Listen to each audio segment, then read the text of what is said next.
Strides Forward. This is Strides Forward, the podcast of stories about women and running, told one woman at a time. My name is Cherie Louise Turner, and I am your host and producer. You're listening to episode 3 of our inaugural season, and the theme of this season is experiences in and around the oldest and largest ultra-distance foot race in the world, the Comrades Marathon. In this episode, we'll hear about persistence and following big dreams from a woman with a lot of experience running far and running fast. So I'm Camille Herron.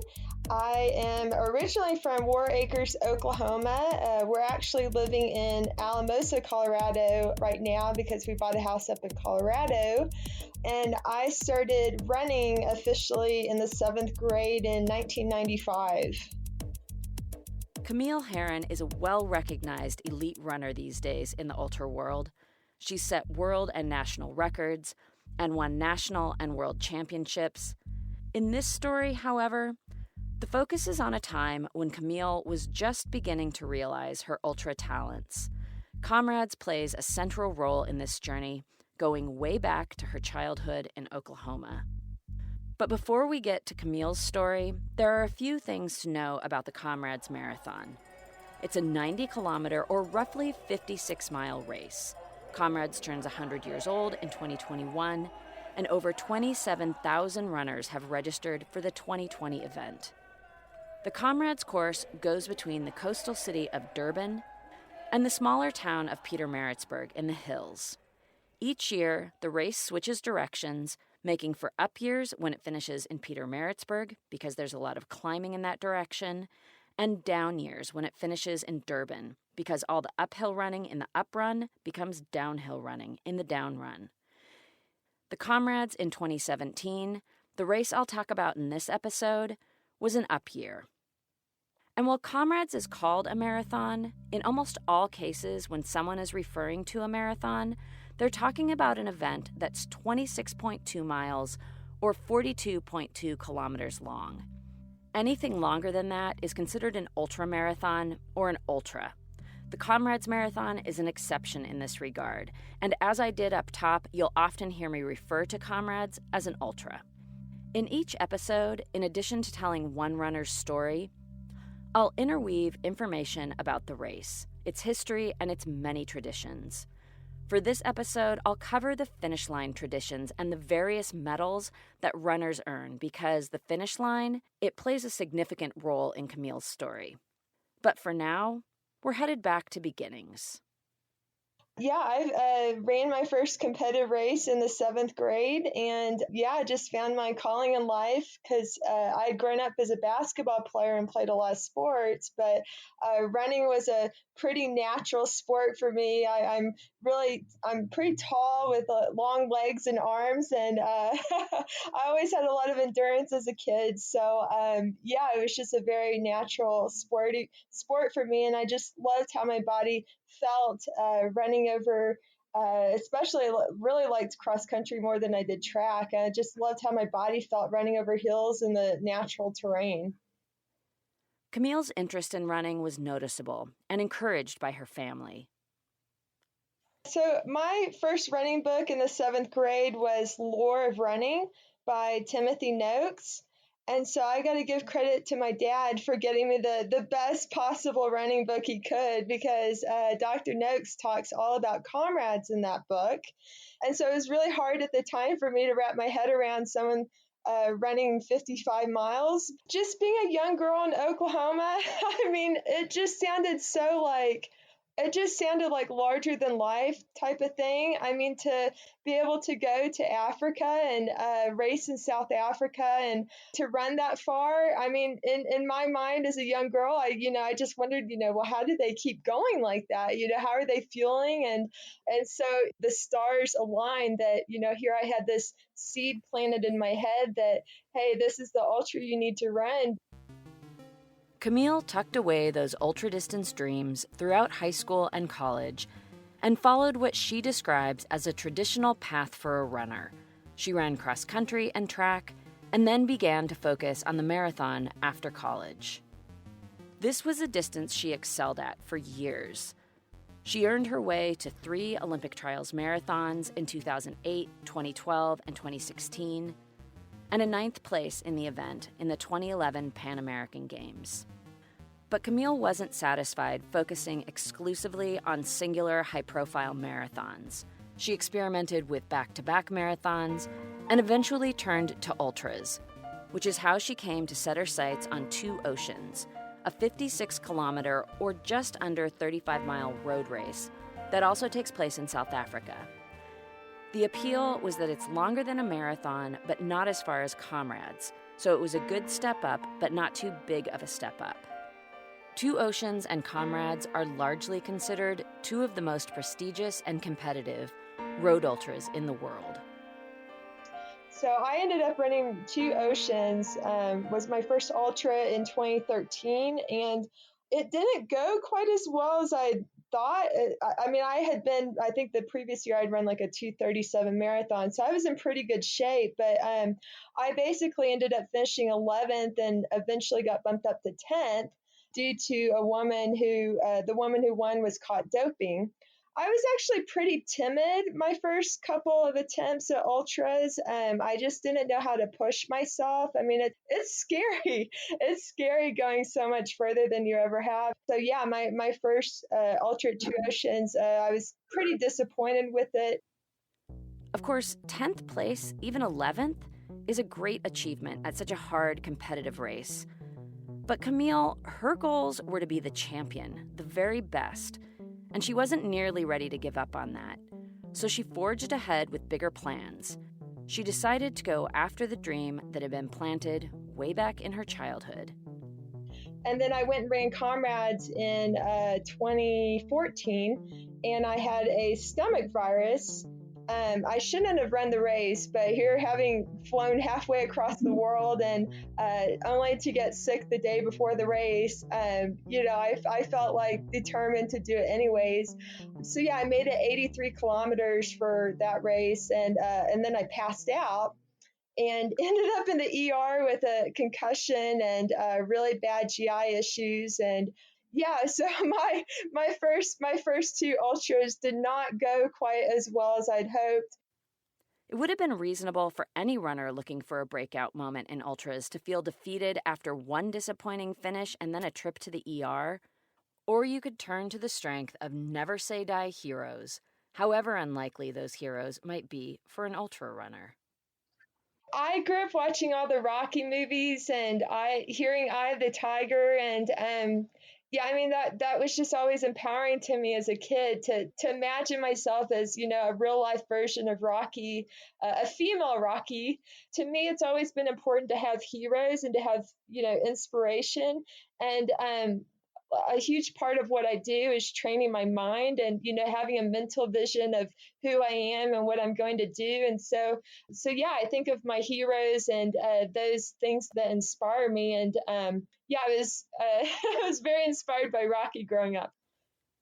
And you could call on your well-honed skills of knowing how to give a peak performance. I grew up as a stage performer, so I grew up doing dance and piano and band, and I was a good basketball player. My dad taught me how to be a good free throw shooter, so I've always considered myself a championship performer. So for me, I've always envisioned myself as when I toe the line, I'm like a boxer in the corner of a ring doing the shakedown. So there's actually video footage of me dancing on the starting line. And, that's something I've been doing since I was in high school, envisioning myself, about to throw 12 rounds of punches like a boxer. For me, I call it flipping the switch. Everybody has their own little warm-up routine, but for me, that's what makes me relaxed and comfortable. You could also make sure your mental game clears the path for greatness. Mentally, I prepare myself in training. I tell myself to let the magic come out. And so I feel like when you get those opportunities like that, you think about how hard you worked and you think about, that you want to prove yourself and that you deserve to succeed. And so for me, I'm telling myself, I'm born to run. I'm born to do ultras. And then you make sure to keep showing up. You persist. I recommitted myself in 2015 that I just felt like I had this, it was just this feeling I had inside that I was meant to be an ultra runner. So when I ran my first 100K in 2015, I ended up winning the national title at Mad City. At that national championship, Camille didn't just win. She set a new national championship record, breaking a record that had stood for 26 years. Later that same year, she won both the 100-kilometer and the 50-kilometer world championships. In the 100-kilometer event, she ran the fourth fastest time for a woman to ever run that distance. Camille's belief that she was born to do ultras, that is, born to be an ultra champion, it was beginning to become her reality. Bolstered by the real-life experience that she could compete at the highest level in ultras, Camille reset her sights on Comrades with one goal in mind. So yeah, I didn't get to make it back and redeem myself until 2017. And I went into it thinking, by golly, I want to prove myself here because I feel like I'm born to run ultras. And yeah, I went in with this conviction that I had to win. But training to win races like Comrades, that puts prolonged and intense demands on the body. Elite athletes aim to perform at the highest level possible, which means continually treading the very fine line between health and injury or illness. My build-up to Comrades was anything but perfect. I tore my MCL in my knee at a trail race 10 weeks before Comrades. And so I had a really serious knee. I mean, I could barely bear weight just walking on it. And then I basically rehabbed it, and then I didn't start running again until April. With Comrades coming up in June, Camille worked her way back to training, but it was unclear if she'd have enough time to get in the conditioning she'd need to be able to pull out a win. For weeks, she remained uncertain as to whether or not she'd be race ready after such a setback. And so when I 2 weeks before the race, I ended up having a workout that told me that, hey, I think I'm in pretty good shape now. And so we booked our plane tickets and ended up flying over. There was one more sign, which came from her husband, Conor, that gave Camille the confidence this just might be her time to shine. Conor ended up he had a dream that I won Comrades, and they shot confetti at the finish line in his dream. And so he told me this, and this is at the time when I was trying to get back running and trying to see if I could even train for Comrades, let alone to win it. So just because he had this dream, I had it in my mind that I was going to win. And I was supposed to win. And so really it was his dream that gave me the conviction and the inspiration that I was supposed to train for this and that I was going to win. And it was really a really, really hard build up for me because physically and emotionally, I had this knee injury and it seemed impossible that I was supposed to be there, but I just held on to this dream that Conor had. Even so, the reality of what Camille would have to do to win this race was daunting. Here, Camille mentions Sage Canaday, a top male ultra racer who had run the Comrades. And she also mentions Strava, which is sort of like Facebook but for athletes, where you can share training and racing information down to details of distance and pace. Before the race, when I tried to get on Strava and I looked up Sage Canaday's pace that he ran when he ran Comrades in 2015, and I couldn't wrap my head around how fast they were going climbing during the race. So I was nervous. I was definitely a bit nervous, thinking, how in the world am I going to run that fast climbing? It makes sense that Camille was a bit nervous going into race day. This is a tough course and the competition is fierce. And Camille knew she was fit, But she'd had that painful and bumpy preparation, not to mention the fatigue of traveling to South Africa and adjusting to the 9-hour time difference. So how in the world was she going to run that fast while climbing? Or during the rest of the race, for that matter?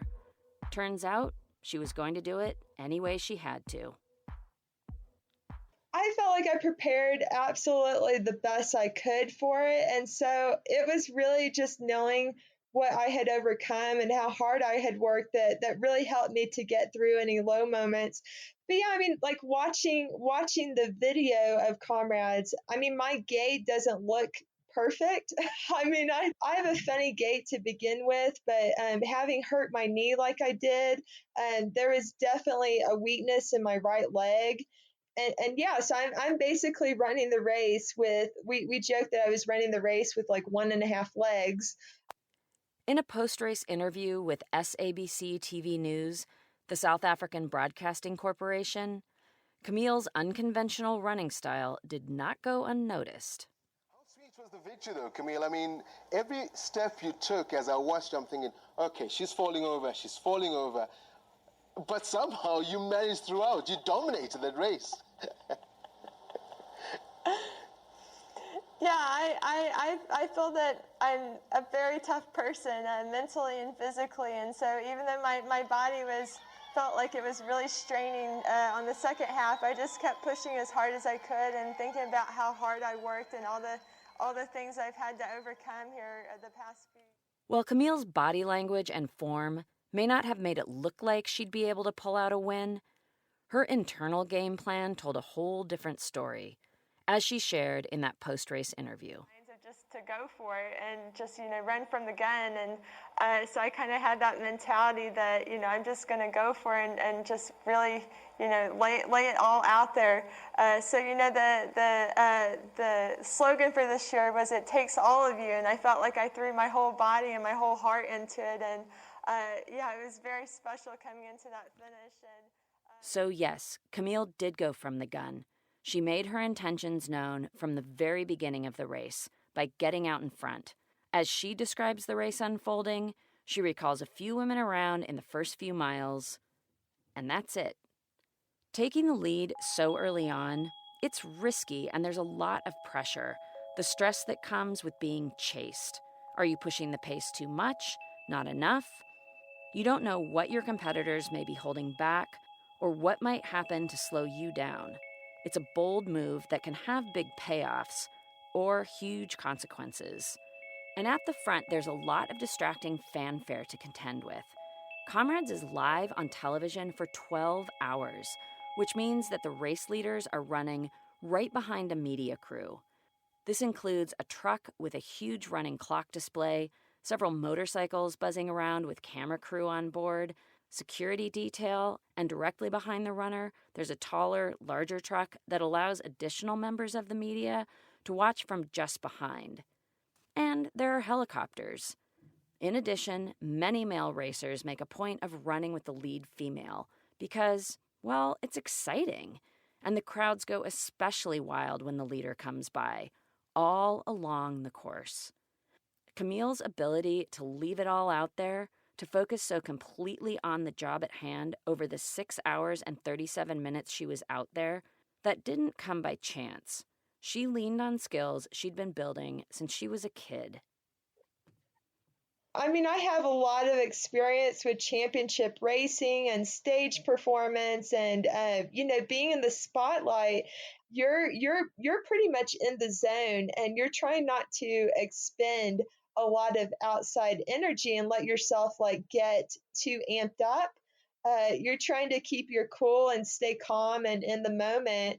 And so I had to prepare myself for that, to know that, okay, I'm probably going to be leading the race. There's probably going to be a lot of hoopla around me, and I need to be able to focus on my effort, and be able to push myself to the max. And so I was pretty much able to tune out everything around me and kind of have this tunnel vision while I was racing.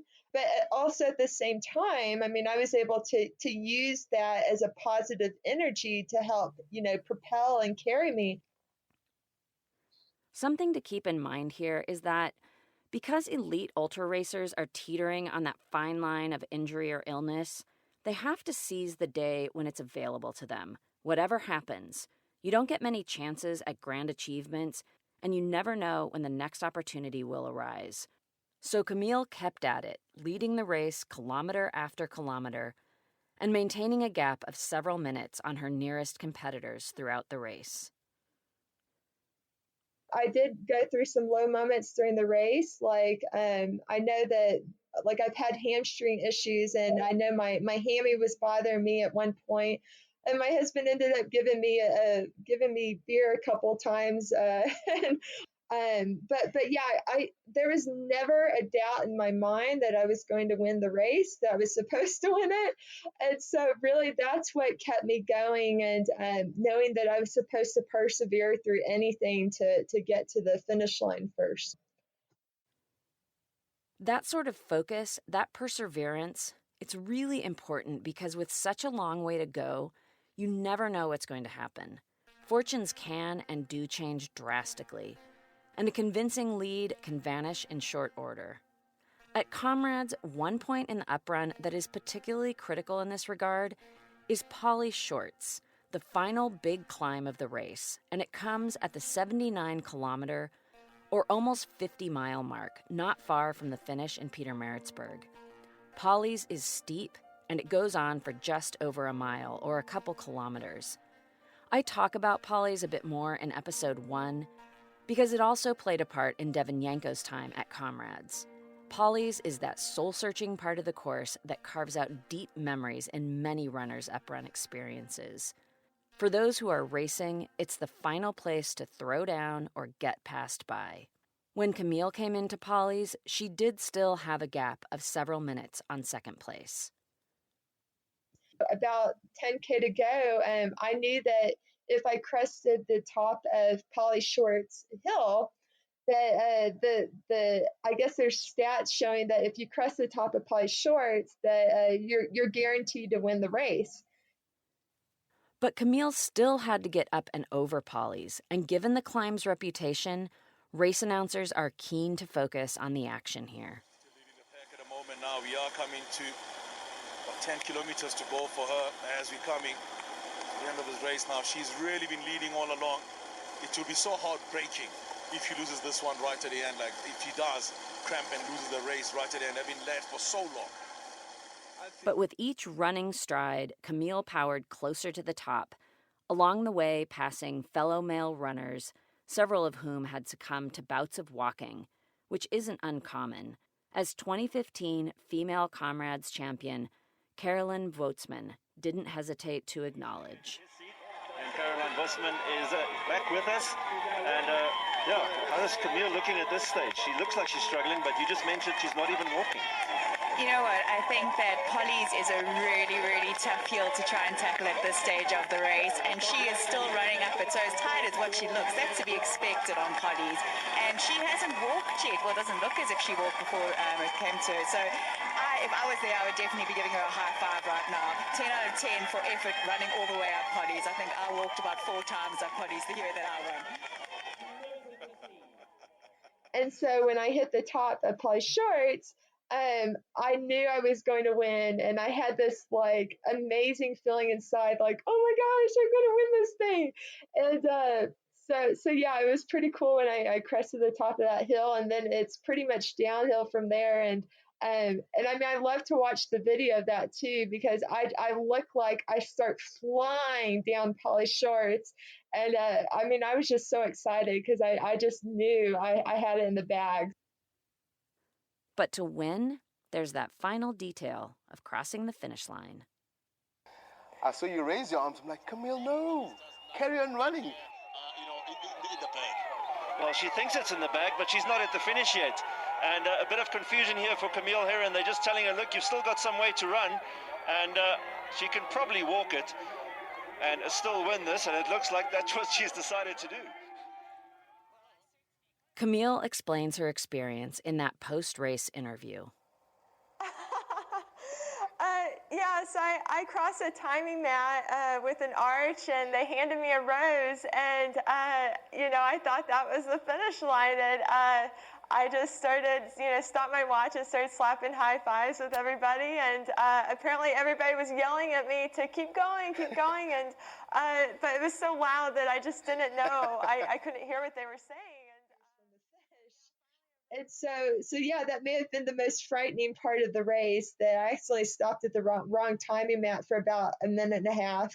But fortunately, another runner came up behind me and pointed that I wasn't quite there yet. So Very far from Camille Herron. And now Herron realizes that she hasn't actually quite finished the race and puts in the last little sprint finish towards the end there. And she's really going for it now. And back in that post-race interview, Camille tells her side of this last-minute blitz to the line.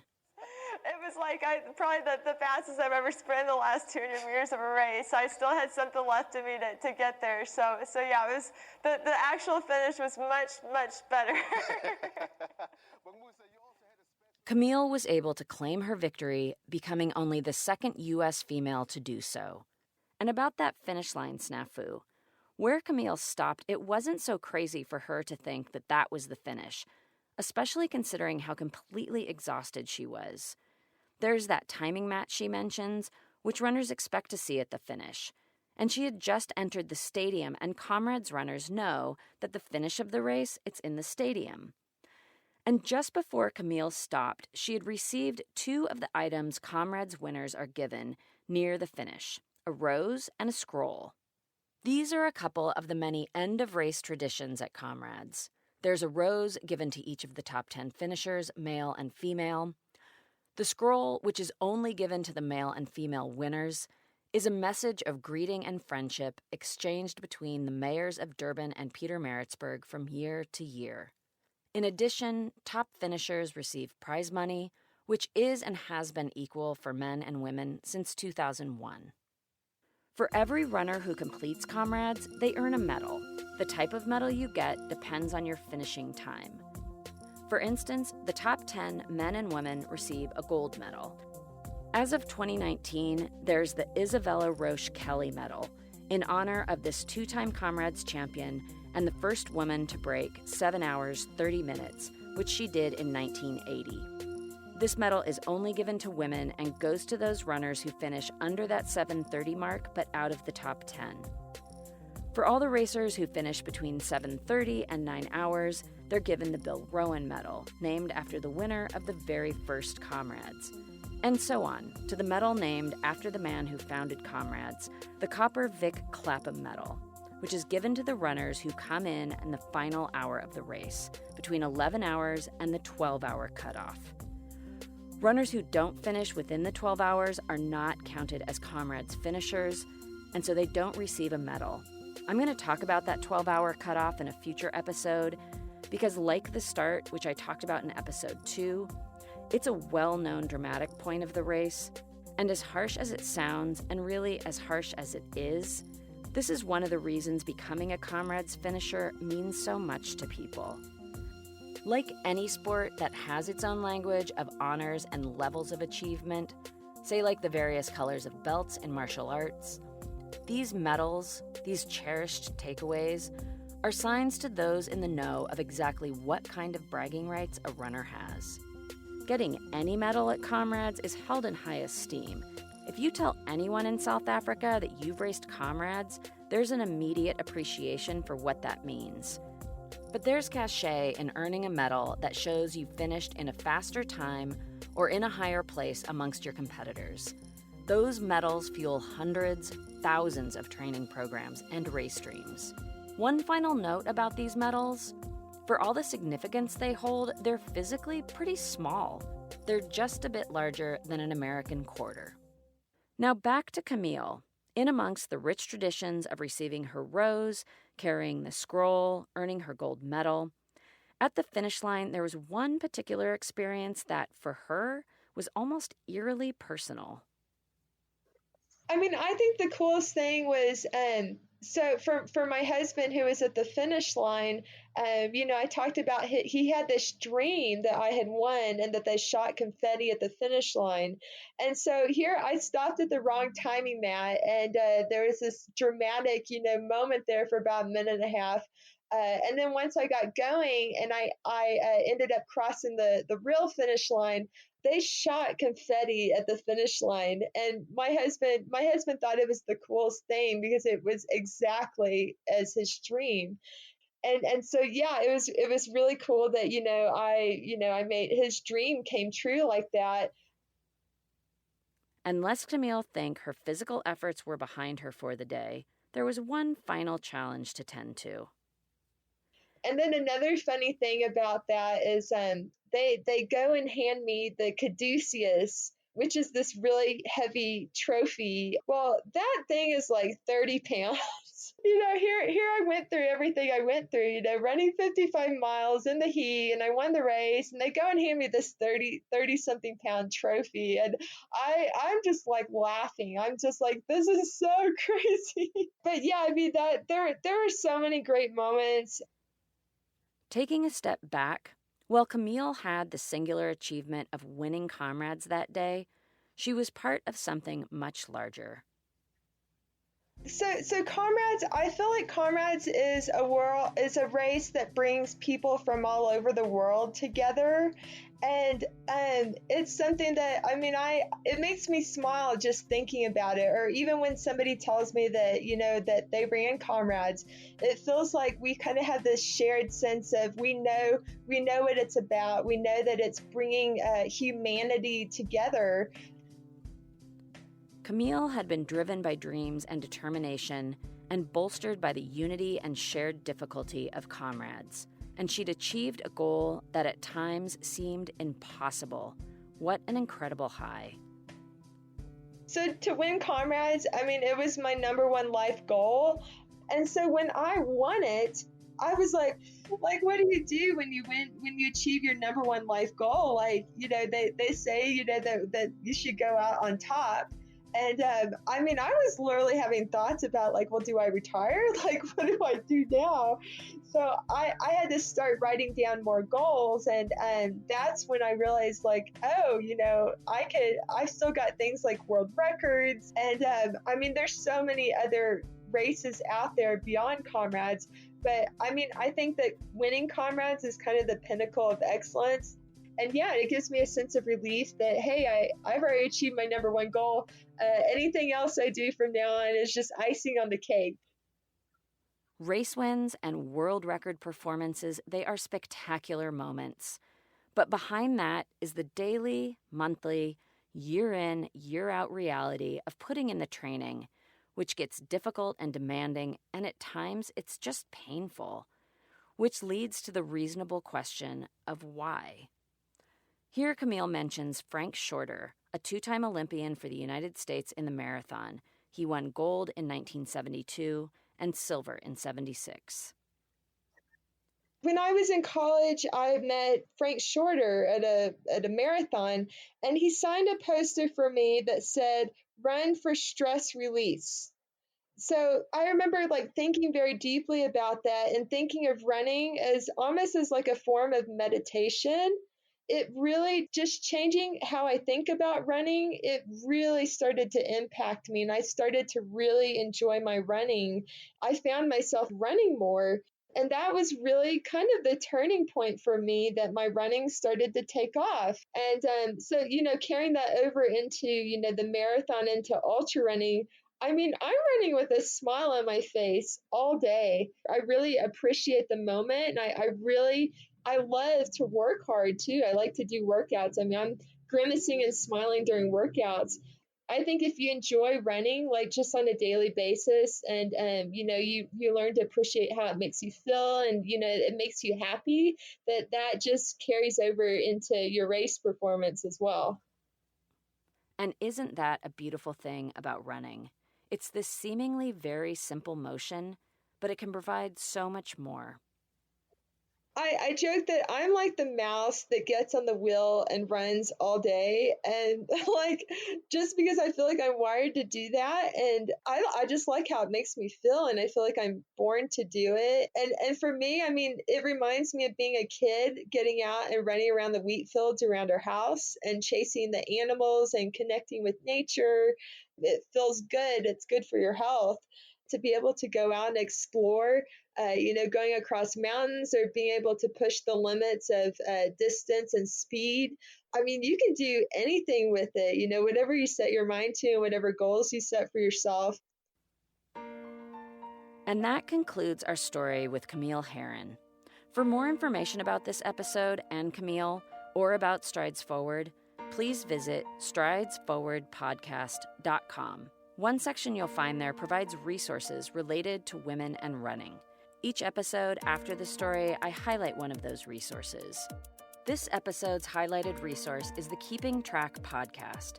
It's hosted by former and current professional runners Alicia Montano, Roisin McGettigan, and Molly Huddle. And the trio discuss issues around women in sport with other notable female athletes and experts in the field. Their conversations are personal and powerful, and they get into tough issues that deserve more attention, like racial and gender discrimination and inequality, and drug use, that is, cheating. All of the episodes are really good listens, and I found the interview with two-time Olympic medalist Dawn Harper Nelson particularly memorable. I welcome you to please stay in touch. I can always be reached through the website, or you can find me on Twitter. I'm at Strides Forward. Thank you to Camille Herron for sharing her story and, like all of the runners in this first series, for taking a chance on a podcast that was just a passionate idea when she granted me this interview.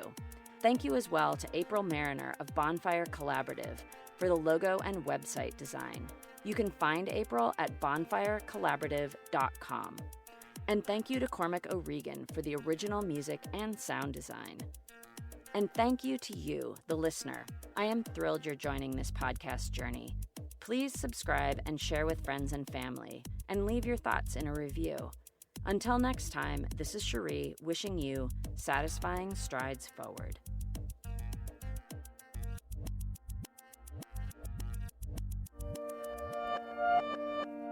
Whoops, that strides forward. Hear Her Sports is a podcast for everyone who loves stories by and about women striving to improve and make a difference in their lives. I am your host, Elizabeth Emery, a former professional cyclist.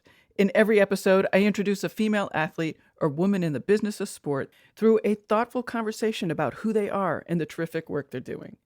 My guests and I explore the glorious and frustrating issues in sports, history, equity, training, nutrition, and so much more. Join us for inspiration, for community, and for love of being a strong, athletic woman.